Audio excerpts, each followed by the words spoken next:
So let's continue studying Apache, but now we'll turn our attention to virtual hosts. So virtual hosts configuration. This is probably the most popular application of Apache, the ability to service websites, to serve content for websites, distinct websites based on a shared or multiple IP addresses. So features include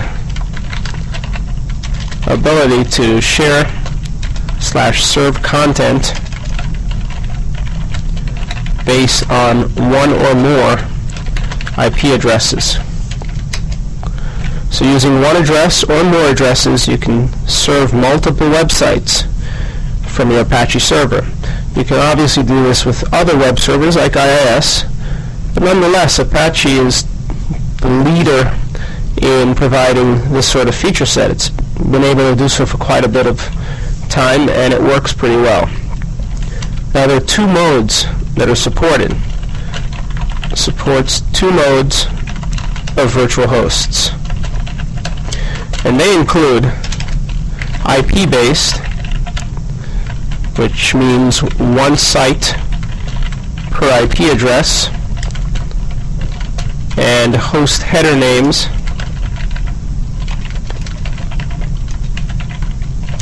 which means multiple sites per IP address. So we'll begin by configuring IP-based, which means one site per IP address.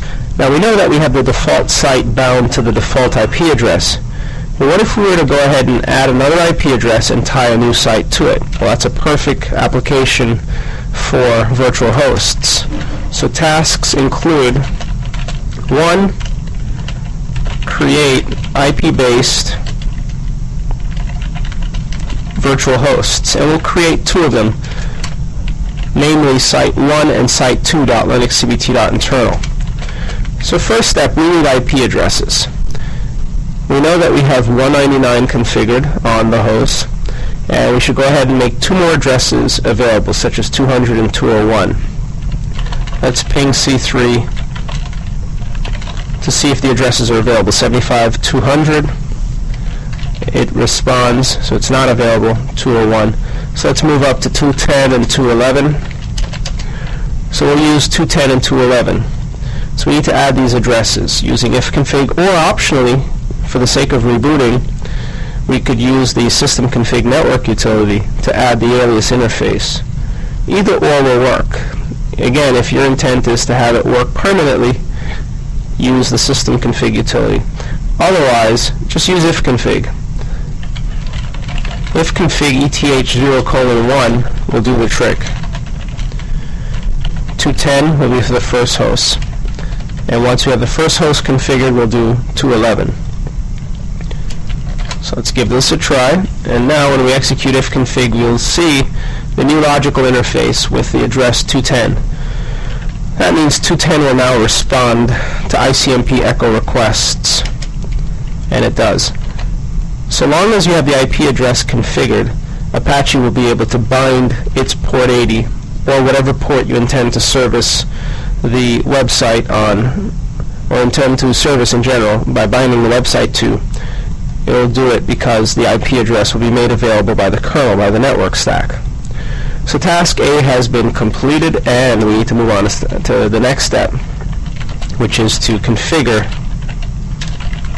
the virtual host. So again, this is an IP-based virtual host. Each virtual host has a virtual host container, and it's defined as follows: virtual host, and if it's IP-based, the IP address of the virtual host, which is 192.168.75.210. We close the container with a close virtual host tag. Let's bring this in. It's actually one word. And in between the two virtual host tags, we indicate attributes of the server. Attributes that are similar to what we found in the main server's configuration, including, but not limited to, the server administrator. We'll call the server administrator webmaster at linuxcbt serve 4 dot the internal domain, the name of the server. We'll call this server name Site1, although when configuring IP-based hosts, the server name is less important with respect to matching clients to content and only really used to return errors or appropriate errors when users attempt to access invalid content or content that doesn't exist. But nonetheless, just to be consistent, whether defining host header base or IP-based hosts, we'll just include a server name so that when we look at the configuration 6 months from now or at some point in the future from now, we can tell rather quickly what the purpose of the site is. So, Site1, linuxcbt.internal, and this will cause us to have to either update our hosts file or update DNS so that the Site1 name is resolved. We need a document root. Every virtual host has a document root. This is the top level container where content lives. So document root, we'll set it to var www site1. Again, this is independent of var www HTML. Optionally, you should specify the error logging and access log information. We'll do that shortly. The next step for us, however, is to set a directory directive which governs access to the physical path. So directory var www site1, and of course we'll close the directory block. So again, the definition of a virtual host is very streamlined. Simply wrap all of the directives that you'd normally place in the general server section of the httpd.conf file with virtual host blocks. And these directives will pertain exclusively to the virtual host. So in between the directory blocks, we need to indicate some key items such as order allow deny and allow from all to allow everyone access to this IP host. And again, as mentioned, optionally we may log information to a distinct file using, or to distinct files using custom log as well as error log, and you can copy it directly from the config file. Let's take a look at our existing config file. We'll grep log from httpd.conf, and here we see custom log, which references combined. So we can just snatch this directive here and make a change so it matches our virtual host. So for this host, we'll have a custom log, but instead of calling it access_log, we'll call it site1_access.log. Now I like to name the log file explicitly after the FQDN, so site1 linuxcbt.internal_access_log. Its type will be combined. And for the error log, it's simply error log followed by the path to the log, which is relative to the server root directive, which points the Apache server to /etc/httpd, and again we'll call it site1, but instead of _access_log, we'll call it _error_log. The other thing I like to do is be consistent with the delimiters. Notice how we have a mixture of underscore and period delimiters. So in the name of consistency, let's replace the underscores with dots. And now it looks a little neater. So we'll have a custom log which will use the combined log format, and an error log which will log itself to the file. And here we see a reference to error log, simply as a path to the file, and that's it. The error log has a consistent format. We don't need to indicate the log format type with the error log, as any error information will be trapped, which includes key pieces of information such as the time that the log file or the log entry was created. So to recap, we have a virtual host container block. It includes the administrator of the server, the name of the server, the root where content can be found, which means we need to create content, a directory block which governs access to this file system location with rules to allow, or a rule to allow access from all hosts and all subnets, custom and error logs. So step C is to create var www site1 and content. This is an easy step, so we'll make directory site1, and then we'll copy from test alias its default file to var www site1. Then we'll modify var www site1 index.html, changing this to site1 and its fqdn, so that when we see it we know where we are. Don't worry about wrapping in the nano editor with respect to HTML documents, because HTML browsers parse the tags. It finds an open center, looks for a closed center. Finds an open body, looks for a closed body. So the carriage return, line feed, or new line characters have no impact. We now have content in var www site1. It's a default file owned by the user and group root, but is readable by everyone else, which means Apache will be able to serve the content. Next step is to update the Apache config file, and there are two ways of doing this. We can create a separate file that gets included, or just append the virtual host configuration to the end of the httpd.conf file. So step D, or the fourth step, and again in no particular order does this matter up until when we actually restart the Apache server. So you can do these in different orders. When you restart the Apache server, then you'll need to be sure that you have certain things in place. So update etc httpd conf httpd.conf with vhost information. That basically means this virtual host block that we have. Let's copy it, find a shell where we are in etc httpd conf, and then we'll nano httpd.conf, navigate towards the bottom of the document by holding down Control and V, and then beyond our alias we'll paste it. Again, above there's a sample virtual host container. This is a name-based virtual host which listens to port 80 for all IP addresses. But just like ours, it has an error log and a custom log. It's named, it has a document root and a server administrator. Those are the key directives. And since we're currently not using named virtual hosts, we don't have to worry about using a wildcard or the IP address followed by the port. So long as we indicate the IP address to listen to, then the server will bind. Now, if we search for the listen directive throughout this document, you'll see where it's listening to port 80. This means port 80 for all IP addresses. So it listens to 80, the server that is, for all IP addresses. However, if a request comes in specifically to the IP address 210 that we've recently bound to our system, then the server will listen to content, or feed the content after listening to connection and receiving it, feed the content from the specific document root. So let's save the changes.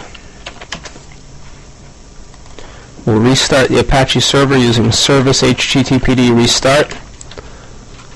And we'll clear screen and attempt to access site1.linuxcbt.internal using its IP address first. So we'll change 199 to 210. And there we see it's serving content from the appropriate directory. We haven't updated this portion of the file. We can. Let's go ahead and nano var www site1 and its default file, changing 199 to 210, just to be sure that we have the right page, and then return to the browser. No need to restart Apache after updating a page. And there we see. So we're serving content using IP-based virtual hosts. And a quick test of 199 in a separate tab will return content from the default server. So we're serving from two places now. One's from var www HTML, the other is from var www site1. And to define an additional IP-based host, just copy the block and redo all of the steps we've defined, A through the end. Again, we'd simply add a new IP address, 211. Let's go ahead and configure this. And of course, to make your IP addresses stick on the remote system, create an ifconfig item beneath ETCS sysconfig network scripts, or use the systemconfig network tool to create the new interface. So let's add an address of 211. Now ifconfig will reveal a new interface, and we made it 01, so it's been overridden. Let's overwritten that is. Let's make it 210, and then make ETH02 211. Netstat NTL will reveal now. Netstat, that is ifconfig, will reveal ETH01, ETH02, distinct IP addresses. Netstat-I also reveals the different interfaces, but in this case no IP address. So, as is the case, we now have 211. Now we need a new virtual host block, so we'll copy this block and paste it into the primary file, making minor changes. Let's navigate towards the end, and here's our new server for another client.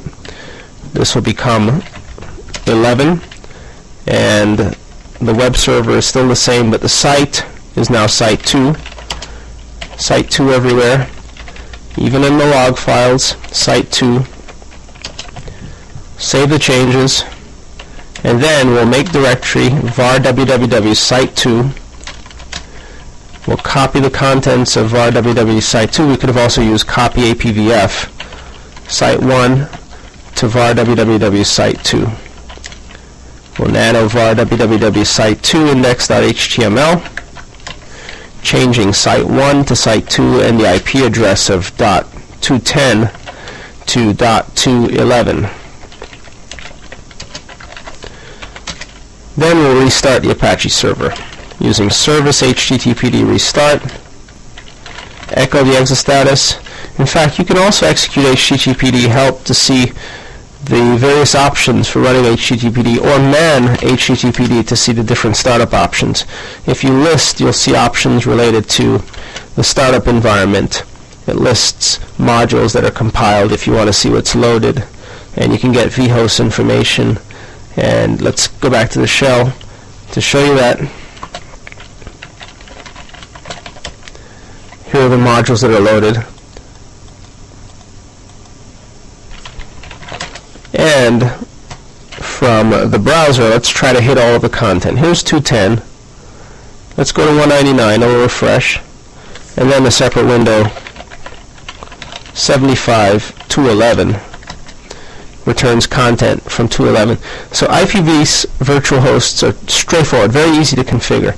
Not as tricky as name-based. Even name-based hosts are straightforward, easy to configure, but requires a little bit of effort, which leads us to our next task. Task 2, create name-based virtual hosts, or host header name-based virtual hosts.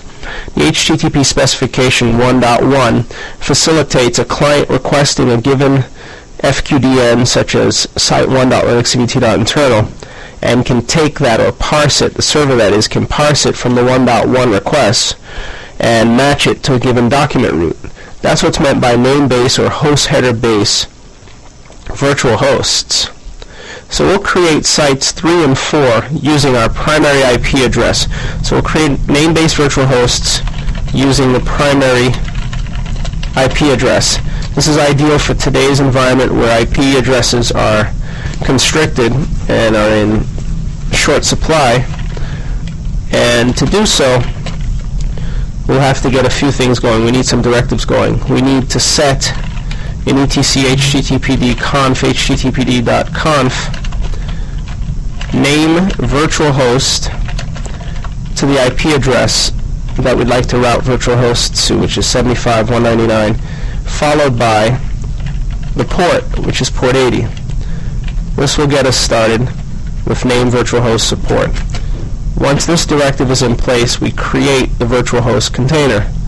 So since we have a virtual host container which is very close to what we want, let's just paste it and make the few changes, the minor changes. So now we're going to define a host for site 3 and then one for site 4. For site 3, since it's name-based, we change the address to the following, 199:80. We also change the name from site 1 to site 3, the default directory to 3, the directory directive to 3, the log files to 3, and we paste all of this into the configuration, the httpd.conf configuration. Let's go ahead and open that shell, we'll nano httpd.conf again, navigate towards the bottom. In fact, if you search for name virtual hosts, you'll find it, but it's commented. And there's a way to indicate *80, which means all IP addresses port 80 should be named virtual hosts, or distinctly. I prefer the distinct form so that you can be more specific and have more control, as opposed to allowing all virtual hosts or all named virtual hosts to be tied to all IP addresses, which is what the asterisk does. So here's our named virtual host setup. We've got a directive. We can include a comment. Hash marks are for comments or mean comments. And these are name-based virtual hosts. This means we'll share the IP address and the port, because the primary server listens to 199 and it accepts requests on 199 on port 80. But now we're going to share that port 80 with virtual hosts, which means the server name becomes critical in terms of parsing. Let's save the changes using Control-O. So let's save the changes to the configuration file. We'll execute service httpd restart, echo the exit status, of course, and again, a tail of the httpd.conf file now shows site 3, so we need to ensure that the directory and a file exists before testing it. Let's copy apvf var www site 2 to var www site 3. This will create it as site 3. Though not nano var www site 3 index HTML changing site 2, or we could have used sed, either or, and this will listen on 199. It'll serve content through 199. As mentioned before, you can use HTTPD with the L option to see modules, or with the upper S option to see the current configuration. And here we see 199 is a named virtual host. It serves a default server as site3.linuxcbt.internal, which is what we'll hit. And for subsequent servers like site 4, it will be listed under the hierarchy of 199. With that said, from the browser, let's connect to 199, which is the middle window here. We'll refresh, and instead of showing test, it will show site3.linuxcbt.internal, and it's working as expected. Let's check 210, which is IP base. This still loads, and 211 still loads. So all looks well thus far. We're serving name-based virtual hosts, but the real test comes when we create a new name-based virtual host, which means to copy this block and duplicate it for site 4. So let's start from the reverse by copying apvf var www site 3 to var www site 4, followed by a nano of var www site 4 index.html. This will be changed to 3, or from 3 to 4, and 199 remains the same. So now we have the directory structure in place. We'll then modify httpd.conf, use Control-W to find site 3, and then block or extract the whole block. We don't need to redefine the name virtual host. One definition per IP address port combination is all that's required. So with that said, we'll Control-Shift-V and change site 3 to site 4 in all cases. The log file will also be site 4 as opposed to site 3.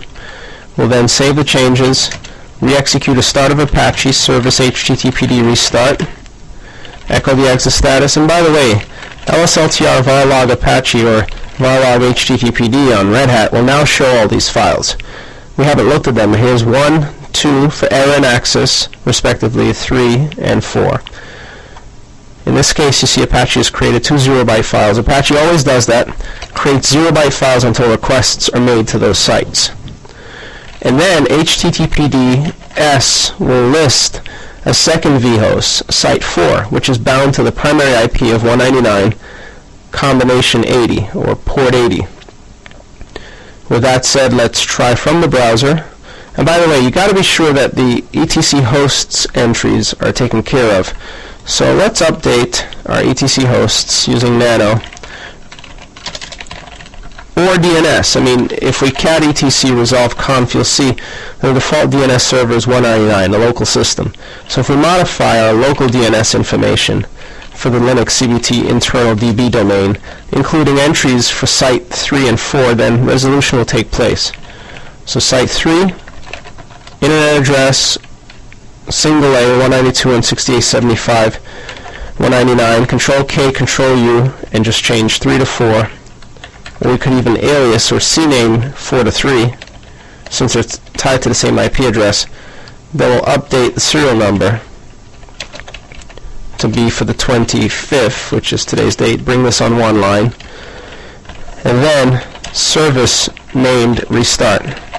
And of course ensure that we can, and it failed to stop it, so what we'll do is kill all named, and then start it.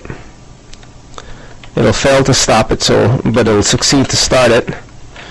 PSEF grep name, and before we try anything from the browser, let's dig from a remote systems perspective that uses this local system. So let's try from serve1, for example, by catting etc resolve conf, and it uses 225 because of Active Directory, so we'll dig at 192.168.75.199 site3.linuxcbt.internal, and it comes back as 199, and let's change 3 to 4 to be sure that it works, and it works. With that said, we can attempt from the browser to connect to site 3 as opposed to 199. .internal, and this will return the site momentarily once it gets the IP address. And there we see the page for site 3. Let's try site 4, which again is also name host space, and once this performs DNS resolution, it will come back as well. Just takes a little while, but it will come back. Although it's on the local system, it's just the DNS with the views configured is responding a little slowly. And there it is, both being served by the same IP. Netstat, ANT, we can grep port 80 connection. Will show that we've connected to 199 on port 80 from our local system. So this is working as expected. Again, from our local system, if we cat etcresolve.conf, we see 225's first. 225 has no knowledge of linuxcbt.internal, which forces resolution through 199, which is why it took so long. So we first queried 225, then we were pushed to 199 because 225 doesn't have an answer for the host. So it has to do a lookup, a forwarded lookup, or push us to the next DNS server. So name-based virtual hosts are in place. It works as expected along with IP-based virtual hosts. Removing IP virtual hosts is straightforward. Just remove or comment out the configuration options in the conf file and drop the IPs and you're fine. Let's go ahead and do that and leave only the name-based virtual hosts in place, since chances are in today's restricted IP environment you may only have access to name-based virtual hosts or pay dearly for extra IPs. So that's nano-httpd.conf. We'll find site 2 and we'll comment this block, or we'll just get rid of it altogether. It's unnecessary. For 210 and 211 we'll just leave the name-based virtual hosts in place for site 3 and 4. And those will be fine to work with. We'll save the changes. And for our if config, if we dump it to the screen, you'll see 210, 211, these can be removed using if config, the path to the interface, and delete. So we'll execute first service named restart, service HTTPD, that is, restart, and then if config, followed by the path, :1, for example, delete, and its IP, which is the following.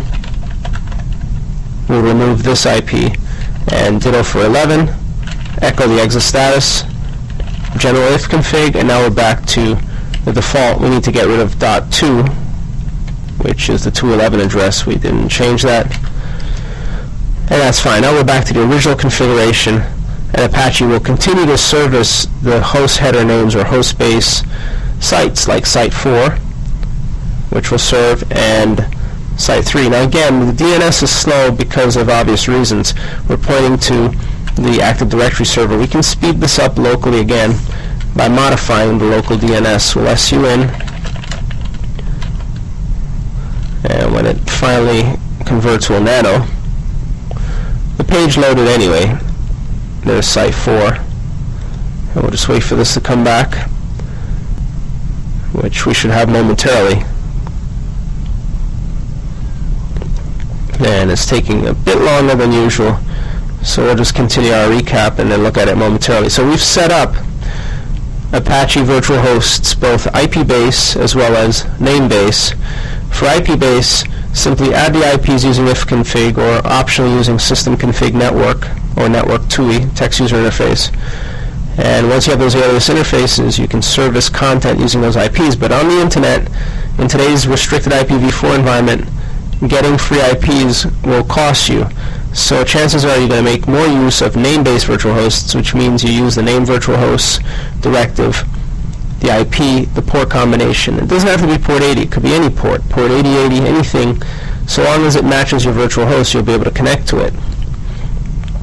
And we finally have SU'd into the system. Again, if we nano etc resolve conf and just comment out this temporarily, then resolution will take place quickly. So dig of site 4.linuxcbt.internal, instead of taking so long, comes back quickly. And back to the browser, we have site 4 loaded. Let's try site 3. Now it comes down quickly. So again, it's exactly what we thought. Resolution was being impacted negatively by the Active Directory server, which has no reference to linuxcbt.internal. However, it does host ad2.linuxcbt.internal, and it has to forward the request. So for example, if we were to dig at 192.168.75.225 site 4.linuxcbt.internal, it may in fact time out. And in this case, this is what took so long from the browser. The resolver had to perform multiple attempts against site 4, against the DNS server for site 4, couldn't reach it, and then went down the list to 199, or to the next system, to return the system, to return the resolution for the system. So we looked at various configurations. There's much more you can do with Apache, of course, but these are some of the basic ways to get you up and running. Again, there's much more to cover with Apache, like authentication, so on and so forth. But once you understand how to operate some of the directives, it becomes quite easy to interact with the majority of the Apache directives.